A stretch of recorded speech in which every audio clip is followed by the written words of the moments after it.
Assalamualaikum warahmatullahi wabarakatuh. Shalom, Om Swastiastu, Namo Buddhaya, salam kebajikan. Teman-teman media yang saya hormati, baik yang berada di sini maupun yang ikut secara online. Hari ini kami dari Kementerian Investasi akan menjelaskan tentang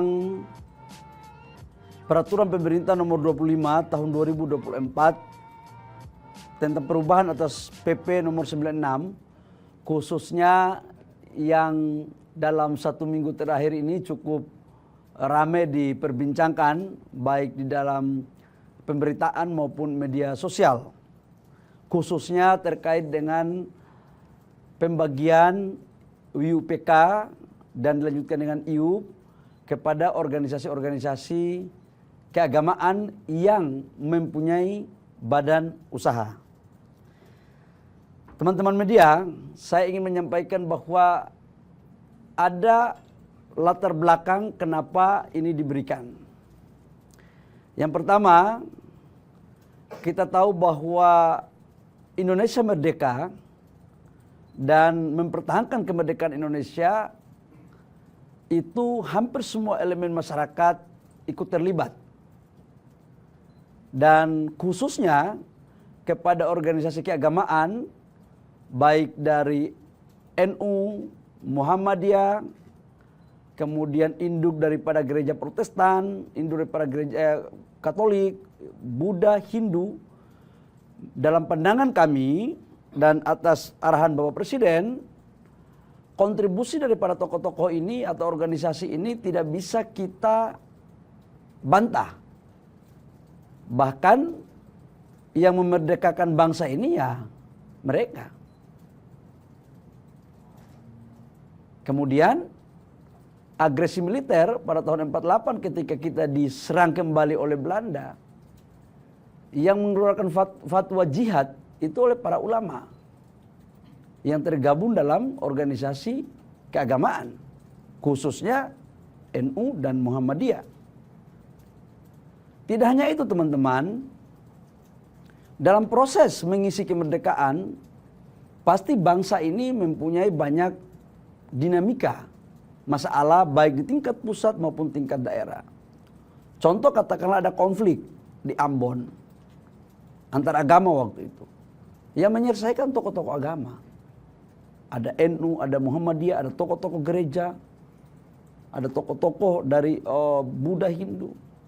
Konflik Poso, bencana di Aceh, dan hampir semua peran serta dan kehadiran daripada organisasi-organisasi keagamaan ini sangatlah signifikan. Bahkan mereka kadang-kadang lebih duluan daripada pemerintah.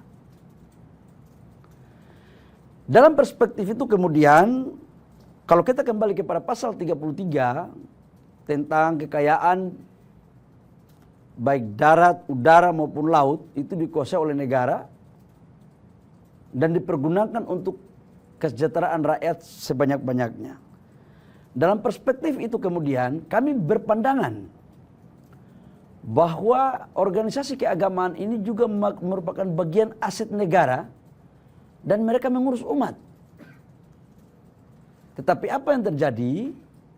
Mohon maaf, dalam implementasi penyelenggaraan negara rasanya kita belum memaksimalkan potensi-potensi perhatian dari resources yang ada pada sumber daya alam yang dimiliki oleh negara, terutama pada sektor pertambangan.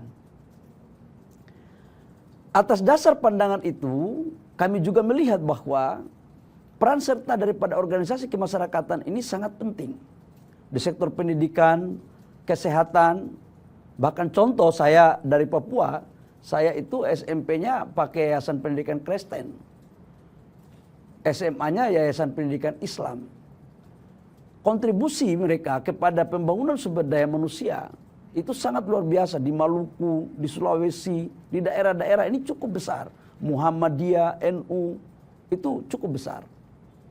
Nah, kemudian pandangan Bapak Presiden menyampaikan bahwa IUP ini jangan hanya dikuasai oleh perusahaan-perusahaan gede, oleh investor-investor besar. Karena dalam berbagai perjalanan dinas Bapak Presiden ke daerah, menerima aspirasi juga tentang bagaimana organisasi-organisasi keagamaan ini juga diperankan. Tidak hanya sebagai objek, tapi juga sebagai objek. Itu aspirasi. Atas dasar aspirasi tersebut, maka pemerintah mencoba untuk mencarikan jalannya yang sesuai dengan aturan. Apa itu aturannya? Bahwa di dalam Undang-Undang nomor 3 tahun 2020, revisi terhadap Undang-Undang nomor 4 tahun 2009 tentang minerba, di situ dinyatakan di pasal 6.1 ayat J bahwa pemerintah berhak untuk memberikan prioritas kepada WUPK-nya. Itu ada di. Nah, atas dasar itu maka PP kemudian kita lakukan perubahan, di mana PP ini mengakomodir tentang pemberian WUPK kepada organisasi kemasyarakatan keagamaan yang mempunyai badan usaha. Tujuannya apa? Agar mereka ini juga punya hak. Emang pada saat negara sebelum merdeka dan pada saat negara bencana masalah, emang mohon maaf ya, emang investor, emang pengusaha-pengusaha ini yang mengurus rakyat kita. Orang meninggal duluan, organisasi keagamaan ini duluan yang sholatkan atau ibadahkan itu jenazah. Saya melihat dari berbagai dinamika yang ada, pasti ada yang merasa bertanya karena belum tahu tentang substansi. Itulah latar belakang. Yang kedua, dalam proses pembuatan perda ini, PP ini, sudah lewat mekanisme kajian akademis dan diskusi yang mendalam antar kementerian lembaga yang juga dibawa ke dalam rapat terbatas yang dihadiri oleh menteri-menteri yang dipimpin oleh Bapak Presiden. Kita tahu ratas itu adalah salah satu forum pengambilan keputusan untuk membuat keputusan yang mempunyai dasar hukum, exit terhadap persoalan, pintu keluarnya. Dan PP ini sudah diparaf oleh seluruh kementerian teknis, termasuk ESDM. Saya ulangi, PP ini sudah diparaf oleh seluruh kementerian teknis,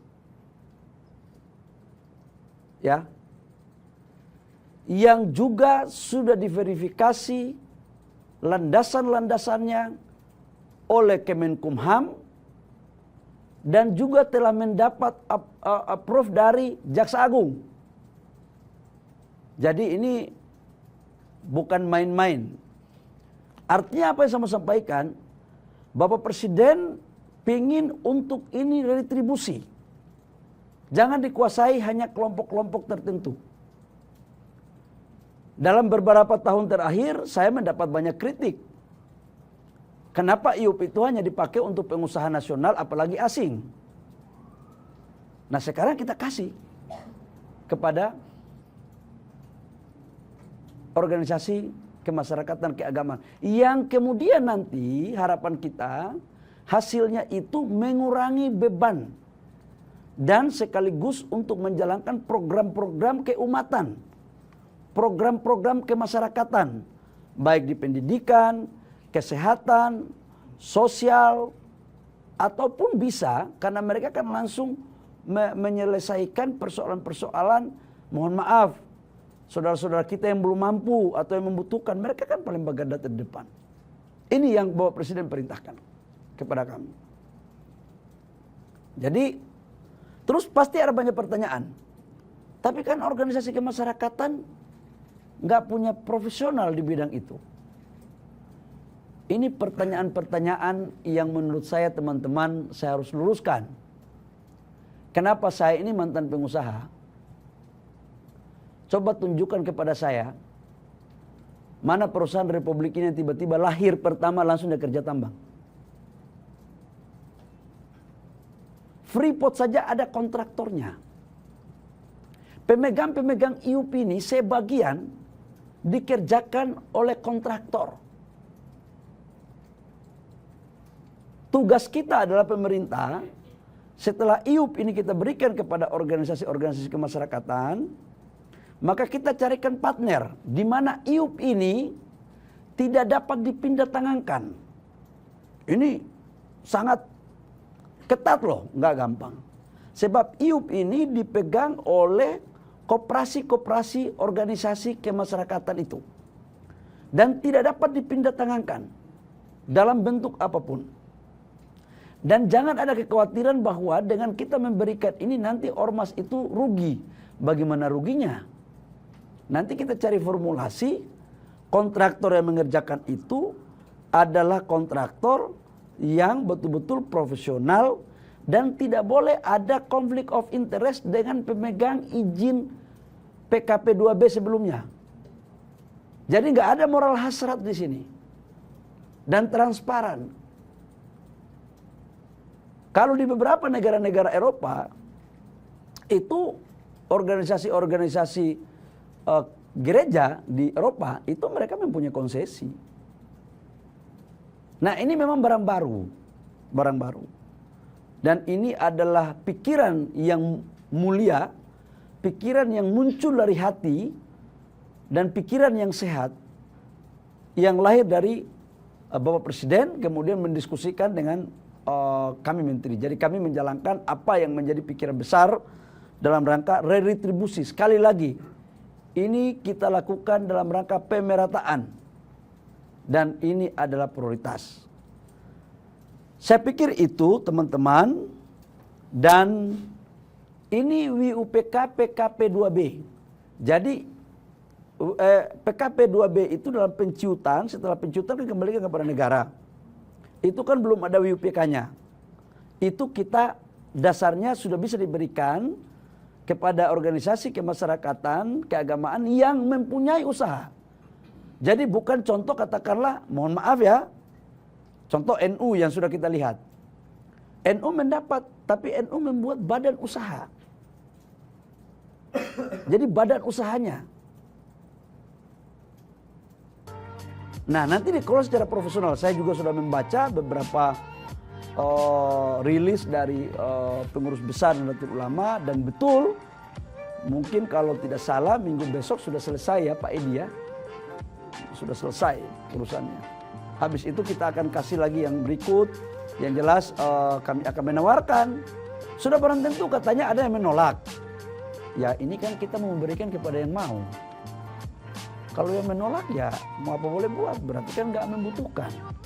Kita memberikan yang membutuhkan. Dan itu pun dengan syarat-syarat yang ketat. Harus lewat memenuhi syarat-syarat yang ketat.